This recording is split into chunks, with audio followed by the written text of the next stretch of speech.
ఈ BRS party pink కండువా అట్లానే రాష్ట్ర వ్యాప్తంగా ఉన్నటువంటి తెలంగాణ వాదులు అందరం ఏకమై బోనాలు మోసి బతుకమ్మలు మోసి నిరాహార దీక్ష టెంటులేసి సంవత్సరాల తరబడి కొట్లాడుతూ వచ్చినటువంటి రాష్ట్రం తెలంగాణ రాష్ట్రం.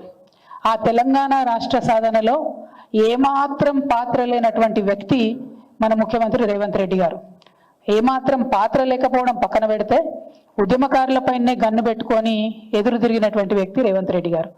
తెలంగాణ వాదులకు, తెలంగాణ బిడ్డలకు తెలంగాణ రాష్ట్రం పట్ల ఉన్నటువంటి ప్రేమ కానీ, గౌరవం కానీ, ఈ రాష్ట్రం ఎదగాలనేటటువంటి ఆకాంక్ష కానీ, మన దురదృష్టం ఏంటంటే మన రాష్ట్రానికి ప్రస్తుతం ముఖ్యమంత్రిగా ఉన్నటువంటి రేవంత్ రెడ్డి గారికి ఏది కూడా లేదు. ఎందుకోసమని ఈ మాట మాట్లాడుతూ ఉన్నామంటే చాలా బాధతోని ఇవాళ ఈ ప్రెస్ మీట్ పెడతా ఉన్నాం. ఎందుకోసం?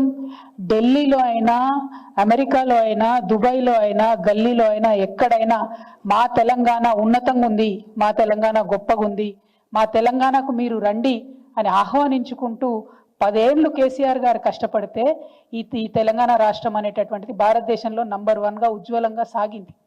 అటువంటి రాష్ట్రాన్ని పట్టుకొని ఒక రాష్ట్రానికి ముఖ్యమంత్రి అయినటువంటి వ్యక్తి నిన్న ఢిల్లీలో కూర్చొని ఈ రాష్ట్రం బాగాలేదు, ఈ రాష్ట్రం ఆర్థిక పరిస్థితి బాగాలేదు అని చెప్పి అబద్ధాలు చెప్పిండు. మన కర్మ ఏంటంటే ఆయన మన ముఖ్యమంత్రి గారు కావడం. దాంతోనే ఏం జరిగింది? మొత్తం ఇవాళ దేశంలో ఉన్నటువంటి అన్ని పత్రికలు కూడా Telangana state is in a financial crisis చెప్పిండు ముఖ్యమంత్రి గారు అని చెప్పి తాటాకంత అక్షరాలతోని దేశవ్యాప్తంగా తెలంగాణ రాష్ట్రం యొక్క పరువు పోయినటువంటి పరిస్థితి. ఎంత బాధ అవుతుంది? ఒక తల్లి ఒక బిడ్డని కంటే ఎంత ప్రసవ వేదన పడుతుందో తెలంగాణ సమాజం అంత ప్రసవ వేదన పడితే వందలాది మంది బిడ్డలు చచ్చిపోతే వచ్చినటువంటి రాష్ట్రం తెలంగాణ రాష్ట్రం. ఆ రాష్ట్ర సాధనలో పాత్ర లేదు కాబట్టే మన ముఖ్యమంత్రి గారికి ఇసుమంతా కూడా నొప్పి కానీ, బాధ కానీ, తెలంగాణ రాష్ట్రం పట్ల గౌరవం కానీ లేదు.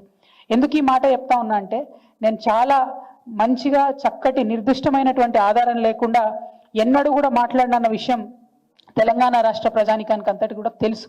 ఇవాళ కూడా నేను నిర్దిష్టమైనటువంటి ఆధారాలతోనే మాట్లాడుతూ ఉన్నా. ముఖ్యమంత్రి గారు నిన్న ఢిల్లీలో మాట్లాడుకుంటా ఏం చెప్పిండ్రు? మా రాష్ట్రానికి సంబంధించి నేను ప్రతి నెల కనీసం 500 కోట్ల రూపాయలు కూడా ప్రగతిశీల పనులపైన, నిర్మాణాత్మక పనులపైన అంటే క్యాపిటల్ ఎక్స్పెండిచర్ నేను చేయలేకపోతా ఉన్నా అని చెప్పి బాధను వ్యక్తం చేశాడు. ఇంకొక మాట ఏమన్నాడు? నేను 5,500 కోట్ల కన్నా ఎక్కువ నాకు వస్తలేదు, నాకు వెసులుబాటు లేదు రాష్ట్రానికి అని చెప్పడం జరిగింది. ఇవాళ రాష్ట్రానికి వస్తున్నటువంటి ఆదాయం నేను చెప్తున్న లెక్కలు కాదు, ఆర్బీఐ చెప్తున్న లెక్కల ప్రకారం 18,800 కోట్ల పైచిలకు ఆదాయం ఈ రాష్ట్రానికి వస్తుంది. అందులో అయ్యే ఖర్చు ఎంత అంటే జీతాలకు, అప్పులకు, ట్యాక్సులకు, వాటికి ఖచ్చితంగా ఇవ్వాల్సినటువంటి ఖర్చు 6,000 కోట్లు. అంటే 18,800 కోట్లలో మీరు 6,500 కోట్లు తీసేస్తే మీకు నికరంగా 12,000 కోట్ల పైచిలకు ప్రతి నెల రాష్ట్రం దగ్గర ఆదాయం ఉంటుంది. ఈ రేవంత్ రెడ్డి గారు వచ్చినప్పటి నుంచి ఇప్పటి వరకు కూడా గత సంవత్సరం ఆర్బీఐ ఇచ్చిన రిపోర్ట్లో కూడా ప్రతి నెల దాదాపుగా 3,000 యావరేజ్ తీసుకుంటే 3,000 కోట్ల పైచీలకు ఆయన క్యాపిటల్ ఎక్స్పెండిచర్ చేస్తున్నారు. ఏదో ఒక్క నెలలో మాత్రమే 500 కోట్లు ఖర్చు పెట్టిండు, ఇంకొక నెలలో 7,000 కోట్లు ఖర్చు పెట్టిండు. ఇది క్యాపిటల్ ఎక్స్పెండిచర్. ఆర్బీఐ బాజాప్తా చెప్పింది. రేవంత్ రెడ్డి గారు లెక్కలు చెప్తే నేను నమ్మకపోతుండే, కానీ ఇది ఆర్బీఐ చెప్పిన లెక్క. దీని ప్రకారమే యావరేజ్గా 3,000 కోట్లు రాష్ట్ర ప్రభుత్వం ఖర్చు పెడుతుంది. అంటే మరి ముఖ్యమంత్రి గారికి ఈ లెక్క తెలియదా? ఎవరు ఖర్చు పెడుతున్నారు? ఇది ఎక్కడ ఖర్చు అవుతుంది? ఈ విషయం మీద ముఖ్యమంత్రి గారికి అవగాహన లేదా? వారు క్లారిటీ ఇవ్వాలి. ఎందుకంటే మీరు నేషనల్ మీడియాలో కూర్చొని ఒక ముఖ్యమంత్రి స్థాయి అయి ఉండి 500 కోట్లు కూడా నేను ఖర్చు పెట్టలేకపోతున్నా అని చెప్తున్నాను.